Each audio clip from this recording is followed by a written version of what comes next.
में। हेलो दोस्तों, तो आज की इस वीडियो में मैं सोल लैंड 2 की आगे की नॉवल को कंटिन्यू करने वाली हूँ। और अगर आपने अभी तक इसके पिछले पार्ट को नहीं देखा है तो अगर आप लोगों ने मिस किया है तो एक बार देख लेना, वह सब चैनल पर अवेलेबल है, तो आप लोग वहां जाकर चेक करके देख लेना। तो इस एपिसोड की शुरुआत भी बिल्कुल वहीं से होता है जहां युहाओ उस लड़की पर एक जोरदार किक मारता है। वह लड़की काफी ज्यादा दूर जाकर गिरती है।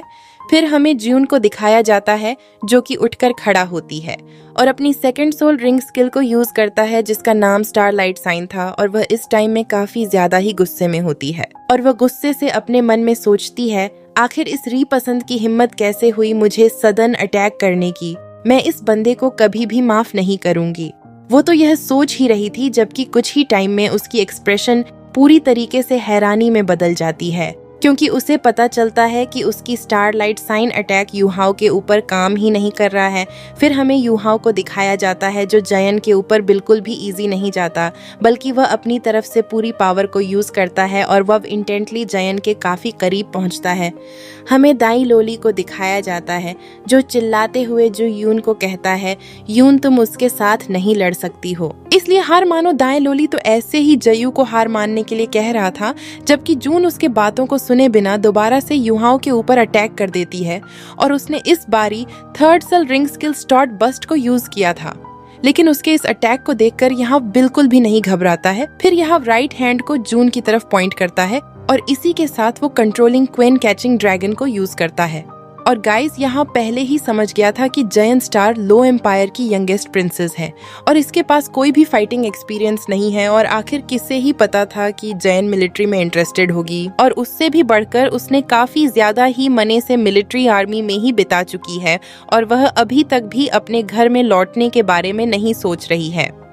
फिर हमें युहाओ को दिखाया जाता है जिसने जुयुन के ऊपर कंट्रोलिंग कैचिंग क्लेन को यूज कर दिया था, जिसकी वजह से जुयुन की अटैक स्टार बॉस उसी के तरफ ही मुड़ जाता है और जय की स्टार बस्ट अटैक जयन को ही अटैक कर देता है, जिसे देखकर दाई लोली काफी ज्यादा ही घबराते हुए व्हाइट टाइगर विजरा ट्रांसफॉर्मेशन को इस्तेमाल करता है और वह भागते हुए जून के पास जाकर उस अटैक को ब्लॉक करने की कोशिश करता है, जिसे देखकर यहाँ वह अपने मन में सोचता है, ये तो सच में काफी बड़ा बेवकूफ है। अगर यह इस लड़की को बचाने के लिए अपने जान देने भी तैयार है तो इसका मतलब तो यही हो सकता है यह इसी टाइम का फायदा उठाकर क्लोज जाने की कोशिश कर रहा है। और गाइस, अगर बात किया जाए तो इतना टाइम दाई लोली के साथ रहने की वजह से यहाँ को भी दाई लोली की कैरेक्टर्स पसंद आने लगा था। वैसे तो दाई लोली थोड़ा सा जिद्दी था, लेकिन फिर भी दाई लोली काफी ज्यादा ही काइंड पसंद था। फिर हमें उसी स्टार बस्ट अटैक को दिखाया जाता है जो कि दाई लोली और जून को लग नहीं वाला था, लेकिन अचानक वह अटैक आसमान में जाकर काफी बड़ा एक्सप्लोड्स। अटैक के एक्सप्लोड्स में जून को दिखाया जाता है जहां पे दाई लोली को अपने सामने देखकर जून काफी ज्यादा ही शॉक्ड होती है। फिर जब वो यहाँ की तरह मुड़कर देखती है तो यहाँ पीछे मुड़कर जाने लगा था और कुछ ही सेकंड्स में यहाँ काफी दूर निकल जाता है और वह काफी दूर आकर कहता है, क्या तुम दोनों वहां से भागने वाले नहीं हो? अभी अभी हमने आसमान में इतना बड़ा ब्लास्ट करा है और पक्का से ही सभी लोगों ने इस ब्लास्ट को नोटिस कर लिया होगा। और क्या तुम लोगों को पता नहीं है कि अगर मिलिट्री लॉ डिपार्टमेंट को इस बारे में पता चल गया तो क्या होगा? यहाँ की इस बात को सुनकर दाई लोली एक बारी जुयान को काफी प्यार से देखता है और वह भी इमीडिएट वहां से युहाओ के साथ भागने लगता है, जबकि उस जगह में अब जयन अकेली खड़ी रह गई थी और वह थोड़ा सा हैरान भी थी। और आज जो भी हुआ था इसकी वजह से उसे काफी ज्यादा ही हैरान थी। और तो और युहाओ ने बिना सोल पावर और बिना मार्शल सोल को यूज करे उसने कैसे उसकी इतना सारे अटैक को ब्लॉक कर दिया था। फिर हमें युहाओ को दिखाया जाता है जो आर्मी कैंप में लौटने के साथ ही ब्लैंकेट से ढककर सो गया था, जबकि इसके कुछ ही टाइम के बाद दाई लल्ली युहाओ की बेड के सामने आकर थैंक यू कहता है और उसे इन 2 वर्ड्स कहने के लिए काफी ज्यादा ही स्ट्रगल करना पड़ा था। फिर युहाओ दाई लोली को देखते हुए कहता है, आखिर तुम मुझे क्यों शुक्रिया अदा कर रहे हो? मैंने तुम्हें मारा इसलिए तुम शुक्रिया अदा कर रहे हो, तो दाई लोली एम्बेरसमेंट अदा नहीं किया है।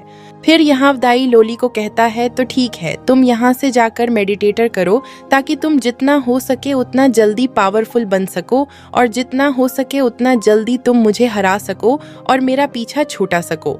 तो दाई लोली भी यहाव की बातों को तुरंत ही मान जाता है और वह वहां से चले जाता है, जबकि यहाव को इस तरफ कोई भी डर नहीं होता है, क्योंकि यहाव अच्छी तरीके से जानता था कि जयून इन सारे बातों को हेड कमांडर को रिपोर्ट नहीं करेगी। अगर वह इस बात को रिपोर्ट करती है तो वो लोली को भी एक्सपोज कर देगी। उससे भी बढ़कर उसने अभी तक प्रिंसेस वाली बात किसी को भी नहीं बताई है और ना ही उसने सोल मास्टर होने वाली बात को किसी को बताया है। और इस चीज से कोई भी फर्क नहीं पड़ता है कि वह बटालियन कमांडर है या नहीं। अगर उसे भी रिपोर्ट करना है तो उसे भी रीजनेबल होना होगा। फिर हमें दाई लोली को दिखाया जाता है जो मेडिटेटर करके हुए सारी बातों को सोच रहा था, कैसे यहाव ने मारा था और उस वक्त यहाव ने कौन सी मूवमेंट को यूज किया था। वो तो ऐसे ही यहाव के फाइट करने की तरीके को सोच रहा था, लेकिन तभी उसे एक बात याद आती है, तांग दंग ने जयन को भी हरा दिया था, जबकि जयन के पास तो 4 सल रिंग थी और इसका मतलब यह था कि दाएं लोली भी कमजोर नहीं था, बल्कि तांग दंद कुछ ज्यादा ही स्ट्रांग था। फिर दा लोली थोड़ा सा उदास होते हुए कहता है, यार क्या मैं तुमसे और भी पीछे जा रहा हूँ। और गाइस दाई लोली के ये कहने के साथ ही हमें नेक्स्ट डे का सीन दिखाया जाता है, जहाँ पे हमें पता चलता है जयू ने कल के बारे में कुछ भी बात नहीं बताई थी और ना ही उसने किसी को भी रिपोर्ट करा था। सभी कुछ नॉर्मली चल रहा था। फिर हमें एक दिन बाद दाई लोली को दिखाया जाता है जो खुद यहाव के पास आकर फाइट करने के लिए चैलेंज करता है, जिसे देखकर यहाव कुछ ज्यादा ही हैरान होता है और वह काफी हैरानी से कहता है, आखिर आज तुम्हें क्या हुआ है, तुम आज इतना एंजियस क्यों दिखाई दे रहे हो। युहाव की इस बात को सुनकर दाई लोली के चेहरे थोड़ा सा शर्म के मारे लाल होता है और वो सॉफ्टली पूछता है, आखिर तुम आज जा रहे हो या नहीं। जिस पर युहाव एक स्माइल के साथ कहता है, ये तो काफी अच्छी बात है कि आज किसी को मेरे हाथ से पीटना है। ये कहने के साथ ही युहाव और दाई लोली ग्राउंड में चले जाते हैं और उस जगह में पहुंचने के साथ ही दाई लोली इधर उधर किसी को ढूंढने लगता है, लेकिन उसे वहां पे यहाव के अलावा कोई भी देखने को नहीं मिलता, जिसे देखकर दाई लोली तुरंत ही उदास हो गया था। और गाइस अचानक दाई लोली को ऐसे उदास होता देख युहाव उससे पूछता है, क्या तुम बटालियन कमांडर जयन को पहले से ही जानते हो। तो दाई लोली भी हंसते हुए कहता है, हाँ बिल्कुल, हमारी फैमिलीज काफी करीब है। जन एक काफी प्यारी और सुंदर लड़की है, जबकि मैं एक बस स्टॉट लड़का हूँ। औरतों और हम दोनों की स्टेटस में भी काफी बड़ा फर्क है और जहाँ तक मुझे याद है मैंने उसे काफी लंबे टाइम से प्यार कर रहा हूँ। मेरे पास कोई भी टैलेंट नहीं है। इस चीज से कोई भी फर्क नहीं पड़ता है कि मैं कितना ही ज्यादा हार्ड वर्क करता हूँ। मेरी कल्टिवेशन कभी भी उसके जितना नहीं हो सकता है। डायल लोली की इस बात को सुनकर यहाँ काफी जोर जोर से हंसने लगता है और फिर यहाँ कहता है, लेकिन फिर भी तुम काफी ज्यादा ही ऑनेस्ट हो। जिस पर दाई लोली कहता है, मुझे पता था कि तुम मेरे ऊपर हंसोगे। मैं भी यह जानता हूँ कि हम दोनों के साथ होना बिल्कुल ही नामुमकिन है। मैं एबिलिटीज और स्टेटस दोनों के मामले में उससे काफी नीचे हूँ। तो यहाँ उसे देखते हुए कहता है, क्या तुम इतना ज्यादा यूजलेस हो। तो दाई लोली फिस्ट को क्लेंस करते हुए कहता है, आखिरकार मैं इसमें क्या ही कर सकता हूँ। अगर मैं लो लेवल फैमिली से बिलोंग करता हूँ तो मैं इसमें कुछ भी नहीं कर सकता हूँ। मैं सिर्फ एक लो लेवल का फैमिली से ही बिलोंग करता हूँ। इस दुनिया के लिए सिर्फ मैं एक बाटाडू। दया लोली की इस बात को सुनकर यहाँ की एक्सप्रेशन तुरंत ही गुस्से में चेंज होता है और वो कोल्ड वॉइस के साथ कहता है, अगर तुम इस तरीके से सोचते हो तो तुम्हारे पास पूरे जिंदगी भर के लिए कभी भी उम्मीद नहीं होगा। तुम तो सच में एक नंबर के कमीने बटा ही हो। तुम यहाँ से जा सकते हो बेकार के कचरे। तुम तो सच में एक कचरे ही हो। मैं तुम जैसे कचरे को मारना भी नहीं चाहता हूँ। मैं तुम जैसे कचरे को मारकर अपने हाथों को गंदी करना नहीं चाहता हूँ। यह कहने के साथ ही यहाँ वहां से पीछे मुड़कर जाने लगता है, जबकि दाई लोली युहाव को रोकते हुए कहता है, मैं कोई यूजलेस कचरा नहीं हूँ। तो यहाँ कोल्ड वॉइस में कहता है, अगर तुम कोशिश करने से पहले ही हार मानते हो तो क्या तुम एक यूजलेस कचरा नहीं हो। एक ट्रू हीरो के लिए बैकग्राउंड कोई भी मायने नहीं रखता है। तो क्या हुआ अगर तुम बाटाडू। एक क्वेश्चन पूछता हूँ, अगर तुम किसी दिन टाइटल डोलो बनते हो या ट्रांसेंड डोलो बनते हो तो क्या तुम इसके परवाह करोगे कि तुम एक बबस के बेटे हो या तुम एक बटाट हो। आखिर कौन लोग इसके ऊपर परवाह करते हैं कि तुम कोई बटाट हो या नहीं तुम्हारे साथ, इसीलिए सब कुछ अच्छा नहीं हो रहा है क्योंकि तुम अपने ऊपर विश्वास नहीं करते हो और तुम्हारी हार्ड वर्किंग अभी भी काफी कम है। यहाँ की इस बात को सुनकर दाई लोली स्टंड हो गया था और वह अपने मन में सोचता है, हाँ बिल्कुल, अगर मैं ट्रांसजेंडर दोलो बनता हूँ तो कौन मेरे आइडेंटिटी के ऊपर परवाह करेगा और कौन ही लोग मेरे ऊपर नीचे देखेंगे। फिर यहाँ शांत होकर कहता है, क्या तुमने इस बारे में सोच बना लिया? तो दाई लोली भी डिटरमाइंड लुक के साथ कहता है, हाँ मैं समझ गया, मैं अपनी तरफ से पूरी कोशिश करूंगा तुम्हें हराने के लिए। तो यहाँ भी नोट करते हुए कहता है, ये तो अच्छी बात है कि तुम समझ गए, अगर तुम मुझे हरा पाते हो तो मैंने तुम्हारे बारे में जितना भी बुरी बातें कहा था मैं उन सारी बात को वापस ले लूंगा।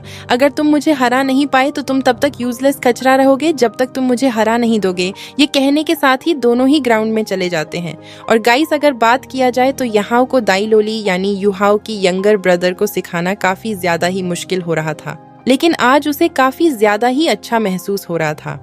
और कुछ ही टाइम में वह दोनों मिलिट्री ग्राउंड में पहुंच जाते हैं और वहां पे पहुंचने के साथ ही दाई लोली काफी ज्यादा ही हैरान होता है क्योंकि वहां पे जैन पहले से ही उन दोनों के आने का ही वेट कर रही थी। और वहां पे जैन को देखने के साथ ही दाई लोली यून नाम से जैन को बुलाता है, जिस पर जू यून कहती है, मैं तुम्हें कितनी बार कहूँ कि तुम मुझे यून नाम से मत बुलाओ, सिर्फ मेरे एल्डर सिबलिंग्स मुझे ये नाम से बुला सकते हैं।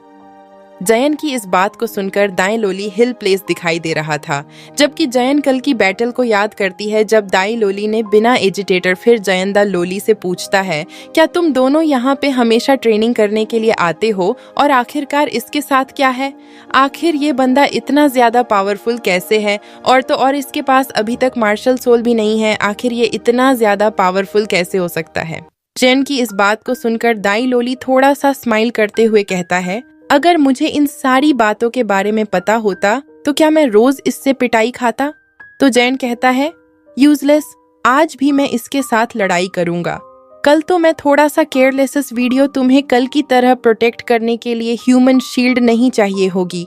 यहाव की इस बात को सुनकर जैन गुस्से में कुछ कहने ही वाली थी, लेकिन तभी यहाव सदन वहां से मूव करता है और वह कुछ ज्यादा ही तरीके से मूव कर रहा था, जिसे देखकर जैन काफी ज्यादा ही हैरान हो गई थी क्योंकि कल भी युहाव ने इसी तरीके की सरप्राइज अटैक करा था और अभी यहाँ को ऐसे मूव करता देख वो इमीडिएट रिट्रीट करती है और सेम टाइम में वो स्टार क्राउन मार्शल सोल को भी रिलीज करती है और इसी के साथ व्हाइट लाइट की भीम युहाओ की तरफ काफी तेजी में बढ़ने लगता है, जबकि युहाओ की इस अटैक को आसानी के साथ में लीफाई करता है, जिसे देखकर वो थर्ड सोल रिंग स्किल को यूज करती है जिसकी नाम स्टार ब्रश था और सेम टाइम में उसकी और 3 सोल रिंग काफी तेजी में ग्लो करने लगता है।